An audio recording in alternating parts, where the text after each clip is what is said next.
नमस्कार. नमस्कार. मराठा लाईव्ह ह्या डिजिटल पोर्टलमध्ये आपलं सगळ्यांचं स्वागत. आज आम्ही करमाड या गावाला आलेलो आहोत आणि या परिसरातले कर्मयोगी आदरणीय दशरथ रामू पाटील यांना सगळं गाव दशरथ काका म्हणून संबोधतं. दशरथ काकांनी आपल्या जीवनात इतकं काम केलंय आणि अजूनही करतायत. तर काकांकडूनच समजून घेऊया की त्यांनी ही सगळी किमया कशी केली. पुनश्च एकदा आपलं सगळ्यांचं स्वागत. नमस्कार काका. नमस्कार. मी आपल्याकडे मराठा लाईव्ह या चॅनलसाठी आलेलो आहे. तुमचं इतकं मोठं नाव आहे तर थोडं तुमच्या कुटुंबाबद्दल बोला. मला वाटतं 14-13 वर्षाचे असताना आपले वडील वारले. मी 53 झाला. हां, तर किती भाऊ किती बहीण? 3 भाऊ आणि 1 बहीण. अच्छा. आणि किती शेती होती काका तेव्हा आपली? शेती वडिलांची तर फार कमी होती, जवळजवळ 80 एकर. हां. मोठे भाऊ जे होते आमचे. तुमच्या आयुष्यात किती आली होती? नाही, मोठे भाऊ जे होते आमचे ते आम्ही एकत्र फॅमिली बरेच दिवस राहिलो एकत्र कुटुंबामध्ये. ते ना जवळजवळ 80 एकर ती 150 एकर पर्यंत नेली. वा. आणि 150 एकर ते झाल्यानंतर मग सगळे काय आमचं वादविवाद काहीच नाही, पण परिवार वाढला, सगळे मुलं बाळ वाढले, त्याच्यामुळे त्यानं मोठ्या भावानं सांगितलं की आता जे सांभाळलं पाहिजे. मग आम्ही वेगळे झालो. बर. मोठे जे भाऊ होते माझ्या दोघी, त्यानं 50-50 एकर शेती घेतली, मला 40 एकर दिली. 40 एकर. तरी मी समाधान मानला. आता तर सुचेला थोडा होतो पण जाऊ दे. खरे. आणि नुसते शेतीच तुम्ही कमी नाही घेतली तर मोठ्या भावांना राजकारणात आणि इतर सगळ्या गोष्टींमध्ये जायला मदत केली. तर ते कुठल्या कुठल्या पोस्टवर गेले होते तुमचे भाऊ? 2 नंबरचे भाऊ. हां. तर ते पहिल्यांदा तर हे सगळं सहकारामध्ये होते. नेरी काटन शेल, शेतकिसन, चीन आपलं हे जे फार्मा आहे याचं पुरा रोडवर, म्हणजे सगळे त्यानंच ओपन केले होते. जिल्हा बँकेचे डायरेक्टर? जिल्हा बँकेचे डायरेक्टर होते. फेडरेशनमध्ये दूध फेडरेशन. म्हणजे काकांनी भावांनाही मोठं करण्यात खूप मोठा हातभार लावला आहे. काका, ही जिल्हा परिषदेची जी शाळा आहे ती तुम्ही स्वतःच्या खर्चाने उभं राहून बांधलेली आहे, त्याबद्दल काही सांगा. नाही, मी काम ग्रुप ग्रामपंचायत होते पळासखेड. हां. तर मी आमची लोकसंख्या झाली, मी स्वतंत्र केली ग्रामपंचायत. स्वतंत्र केल्यावर पळासखेड विभक्त झालो. पळासखेडाचं इलेक्शन झालं. आमच्या करमाळमध्ये इलेक्शन झाली. 10 वर्ष मी बिनविरोध सरपंच राहिलो आणि त्या 10 वर्षामध्ये 4 खोल्या बांधल्या शाळेच्या. वा. वॉटर सप्लाय केली. वा वा वा वा. पाझर तलाव केला. विद्यार्थ्यांना इथे 4थी पर्यंत शिक्षण होतं. त्यांना पुढचं शिक्षण मिळावं म्हणून तुम्ही ती कोणती शाळा सुरू केली होती? हायस्कूल? नेरीचं. नेरीची कुठली? जनता हायस्कूल. जनता हायस्कूल. वा, खूप सुंदर. ग्रामीण भागात सर्वात जास्त किंमत जमिनीला असते, पण इथून मोवाडी गावाला जायला नालातून जावं लागत होतं. तर तुम्ही तुमच्या शेतातला एक तुकडा कापून आणि रस्ता करून लोकांना दिला. रस्ता इथं जो होतो, म्हणजे सरकारी जो रस्ता होता ना, तर पाणी राहील. आणि तिकडे काय राहतंय, प्रत्येक गाव गावात राहतात. तिकडे जी होती परदेशी समाजाची जमीन होती. तिकडे अर्धा असल्यावर नुसता 5 वर्षाचा रस्ता हे झाला, म्हणजे हे राहून गेला. तर तो नुसता ते भीत जे बांधले तर ते बघून येत नव्हता, म्हणजे सरकारी हद्दीत. मग शेवटी इकडून तिकडून ते भीत बांधली गेली आणि मग आम्ही आमच्या शेतातून रस्ता दिला. स्वतःच्या शेतातून तुकडा कापून मोवाडी गावासाठी जनकल्याणासाठी म्हणून काकांनी रस्ता दिला, जो आजही सुरू आहे. खूप छान काका. तुम्ही वसतिगृह पण सुरू केलं होतं विद्यार्थ्यांसाठी? नाही, ते शेंदुर्ण्याचे शेण चालू केलं होतं ते. बर. बापू. पण तुम्ही त्याच्यासाठी अन्नधान्य पुरवायचे, कपडे लत्ते पुरवायचे, लोकांकडूनही लोकवर्गणीसारखं अन्नधान्य एकत्र करून त्या विद्यार्थ्यांचं दत्तक तुम्ही त्यांना घेऊन वाढवायची, त्याबद्दल काही सांगा ना. काय होतं त्या टायमाला अशी काही परिस्थिती होती सगळ्याची. तर बोर्डिंग ज्या टायमाला सुरू झाली त्या टायमाला धान्य जमा करूनच हे करणं पडेल सगळं. अच्छा. धान्य जमा करायचं गावातून, पळासखेड, करमाड आणि मोवाडी, 3 गावातून फक्त जमा करायचं आणि ते मग बोर्डिंगला पुरवायचं. आणि मग विद्यार्थी त्याच्यात आपला उदरनिर्वाह. Very good very good.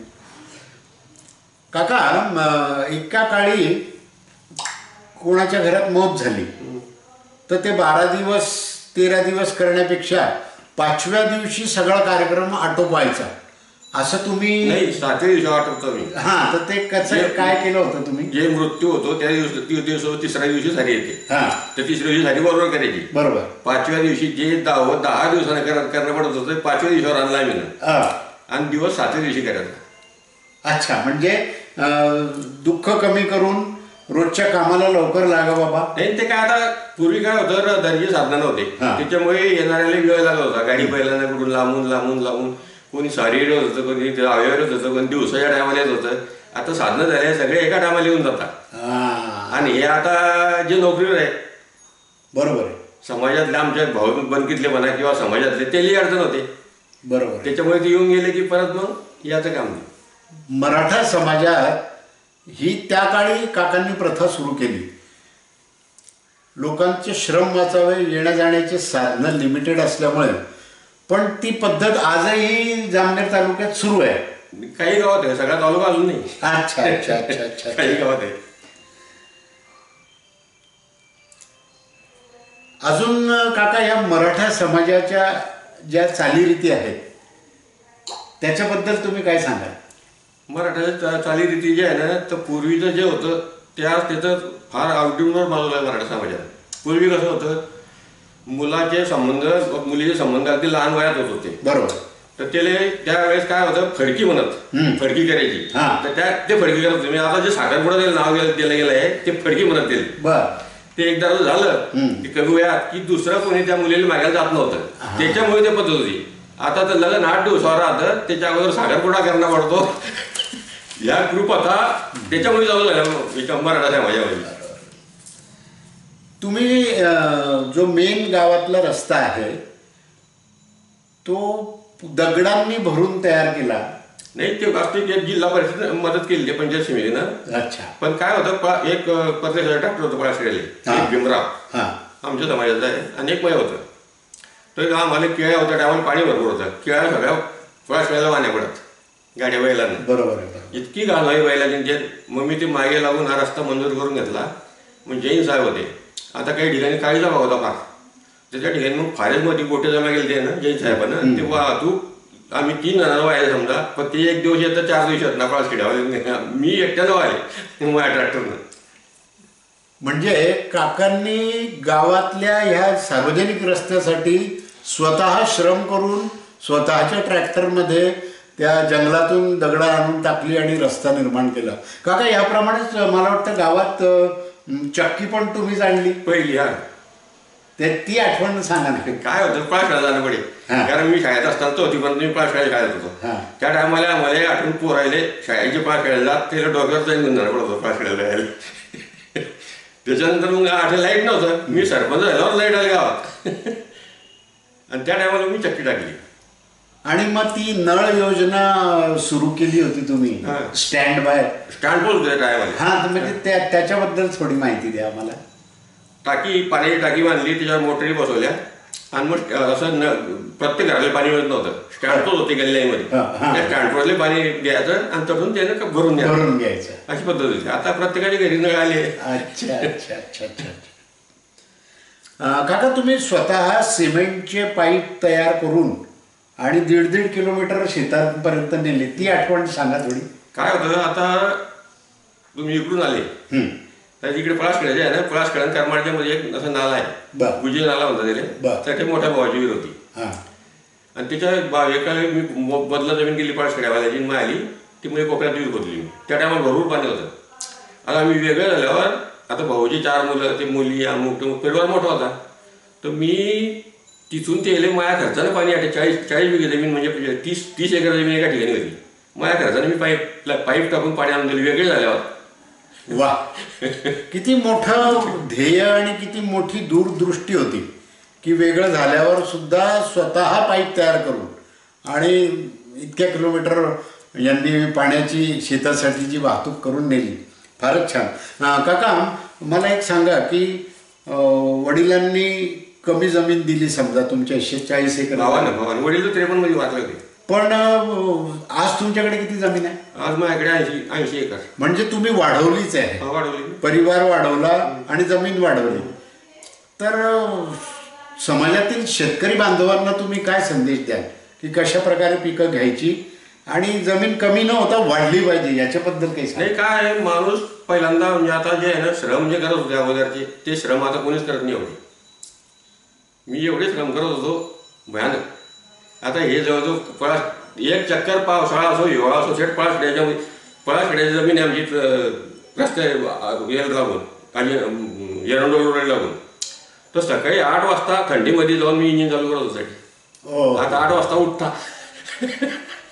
आता काय खरं घ्यायचो. खरी गोष्ट. काका तुम्ही आपल्या दारी कितीतरी लोकांचे लग्न लावून दिले, ती आठवण सांगा कशी काय? मी काय आहे, आम्ही वेगळे झालो. अच्छा. वेगळे झाल्यावर आता मी मुलीचे फक्त माझी 2 नंबरची जी मुलगी होती भरडी दिली मौजबेनकडे आणि एक दिले गोत्रीले, ते बी मामाची मुलगी. बरोबर. तर ते मोठी. तर हे जे आमचे भरडीचे मेवणे होते हे भलत्या हे होते म्हणजे अशी एक कल्ली. तर त्या टायमाला त्या फडक्या लहानपणी झाल्या आणि मग ते लग्नाच ठरलं. गोत्रीवाले या वर्षी आमच्याकडून काही लग्न होणार नाही. ते ऐकलं जे ना, मला यावर्षी लग्न करायचं. साखरपुडा सुद्धा या भरडीवाल्या मला एकट्याचा करायला लावला आणि मुली लग्न सुद्धा अगोदर करायला लावलं. त्याच्यानंतर कोणतंही लग्न एक केलं नाही मी. अच्छा अच्छा अच्छा. मग या मुलाच्या लग्न या आता आलो संजीव आहे याच्या लग्नामध्ये माझ्या पुतण्याचा मुलगा तिला कुरेचा संबंध केला. त्या लग्न वळण्यामध्ये 8 लग्न लावलं त्याचं. अच्छा. एक पुतण्या आठला ते मायाच भाज्याला दिली म्हणजे चुलत बहिणीच्या मुलाले ते 3 लग्न लावले एका लग्नात. म्हणजे स्वतःच्या मांडवात स्वतःच्या खर्चाने इतरांची लग्न लावून देणे असं वेगळं काम काकांच्या हातून झालेलं आहे. काका आज सगळंच बदलतंय, शेतकरी आत्महत्या करतोय, त्याबद्दल तुमच्या मनात काय येतं? काय गोष्ट तुम्हाला काय कांड्यामध्ये मी जे बोलणार आहे ना ते रुसणार नाही. बोला, जे तुमच्या मनात येतं बोला. हाच जरी अशी परिस्थिती आहे, मी या मतात आहे 10 एकर जमीन याच्याकडे आणि थोडंसं पाणी आहे 4 महिन्यापुरतं का ना, आणि दोघीनं 10 एकर जमीन नवरा बायकोले कष्ट करायला काहीच मागणी त्यात पाण्याला पीक, तर कधीच आत्महत्या करायची पाहिजे नाही. एकदम वेगळा आणि प्रॅक्टिकल विचार काकांनी सांगितला आहे. आपल्या समाजात काका ज्या चांगल्या वाईट प्रथा आहेत त्याबद्दल तुम्ही काही सांगाल? चांगल्या म्हणजे मराठा समाज इतका मोठा समाज आहे, तर राजकारणाच्या दृष्टीने म्हणा, समाजकारणाच्या दृष्टीने म्हणा किंवा सार्वजनिक प्रगतीच्या दृष्टीने म्हणा, तुम्हाला काही नाही? राजकारणात आता काय झालं आहे की नुसतीच राजकारण करताय आणि स्वतःच्या संसाराकडे दुर्लक्ष करताय. मी ज्या टायमाला सरपंच झालो त्या टायमाला जे अधिकारी होते एकच फॉर्म होता, आम्ही बसलो गप्पा मारत. ते पण तुमच्याकडे जमीन किती, अमुक किती, मुलं किती, असं चालू विचारलं ते. मग म्हणजे तुमच्याच्यावर नक्की परिणाम झाल्याशिवाय राहणार नाही. मी दिले त्या टायमाला सांगलं की माझ्यावर थोडा जरी परिणाम झाला 1 मिनिट बॅटर राहणार नाही. किती दृढ संकल्प होता की परिवार सांभाळेल, गाव सांभाळेल, पण माझ्या परिवारावरून शेतावर थोडाही संबंध काही झाला तर मी ते सोडेल. इतका दृढ संकल्प काकांनी आपल्या आयुष्यात जपला आणि म्हणून आजही या पंचक्रोशीत काकांसारखं व्यक्तिमत्वच नाही. आज वयवर्ष 73 आहेत, पण काका आजही समाधानी आहेत आणि आजही शेतावर जातात, लोकांच्या सुखदुःखात जातात. पुनश्च मराठा लाईव्हतर्फे मी आपणा सगळ्यांचं स्वागत करतो आणि काकांना धन्यवाद देतो की त्यांनी आमच्या चॅनलसाठी आपला बहुमूल्य वेळ दिला आणि मार्गदर्शन केलं. धन्यवाद. नमस्कार.